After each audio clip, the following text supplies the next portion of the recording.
சீரியல்களின் full எபிசோடுகளை Sun டிவியில் ஒளிபரப்பான உடனே எக்ஸ்க்ளூசிவாக சன் நெக்ஸ்டில் மட்டும் ஃப்ரீயா பாருங்கள்.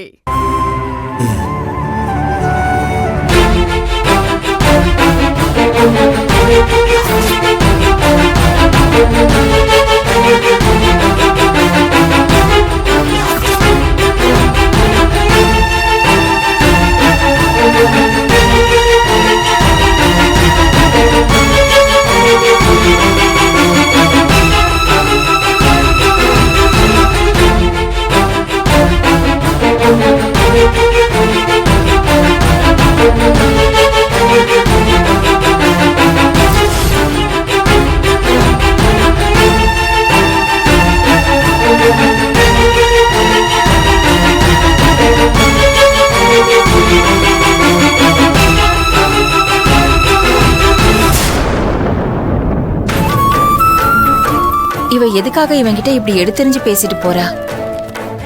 அவன் வாங்கி கொடுத்த புடவைய இப்ப அவன்கிட்டயே திருப்பி கொடுத்து அவன் மனசை உடைச்சிட்டு போறா. கையில காசு இல்லைன்னா தம் பொண்டாட்டி கூட மதிக்க மாட்டாங்கிறது தம்பி விஷயத்துல சரியாத்தான் இருக்கு.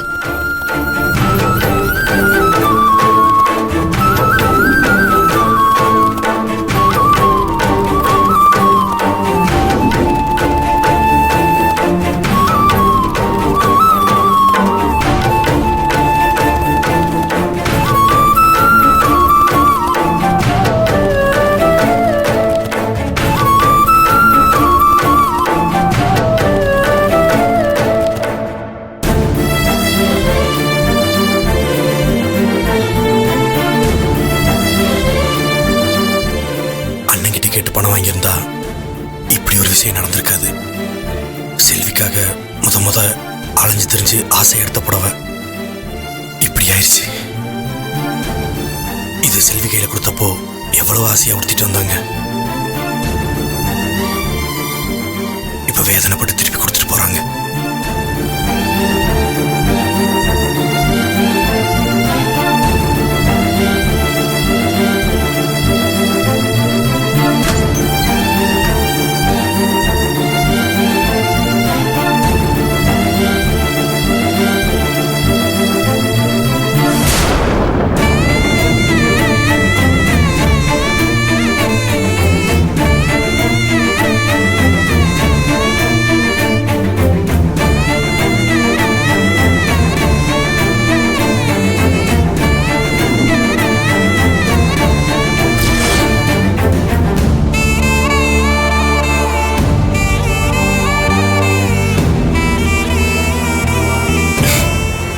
யதார்த்தத்தை மறந்து செல்விக்காக இந்த மாதிரி ட்ரெஸ் எல்லாம் போட்டு வேஷம் போட்டுக்கிட்டு இருக்கிறேன்.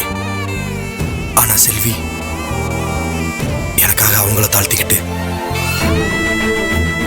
ஒரு வேலைக்காரி மாதிரி இந்த வீட்டில் வாழ்ந்துகிட்டு இருக்காங்க. உங்களை இந்த நிலைமையில வச்சுட்டு நான் இப்படி ஒரு நிலைமையில இருக்கிறதுல என்ன செல்வி நியாயம் இருக்கு?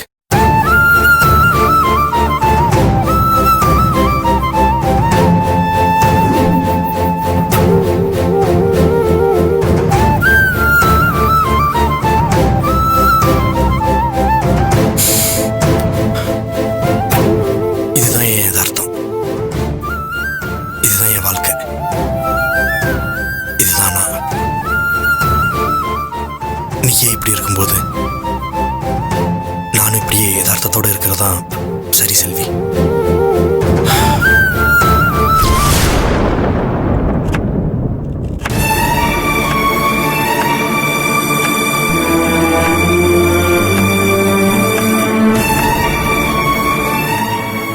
செல்வி தனியாதான் இருக்கா.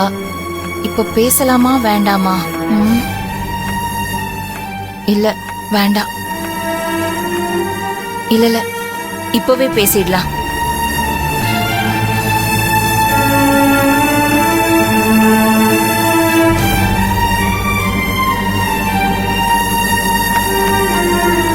செல்வி. அண்ணி சொல்லுங்க, காஃபி போட்டு தரவா? இல்ல அதெல்லாம் ஒண்ணு வேண்டாம். உன்கிட்ட ஒரு முக்கியமான விஷயத்தை பத்தி பேசணும். என்ன விஷயம் அண்ணி?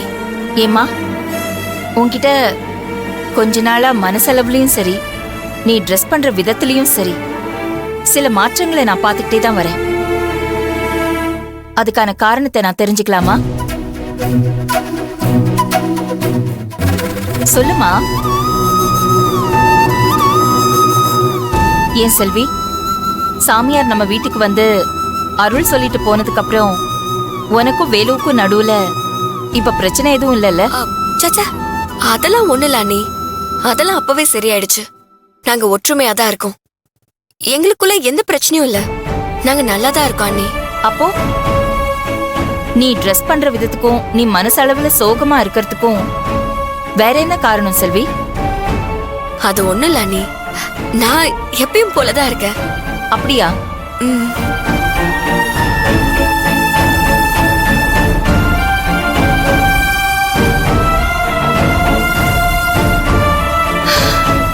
நீ வேலு கிட்ட இவ்வளவு நேரம் பேசிட்டு இருந்ததை நான் கேட்டுட்டு தான் இருந்தேன்.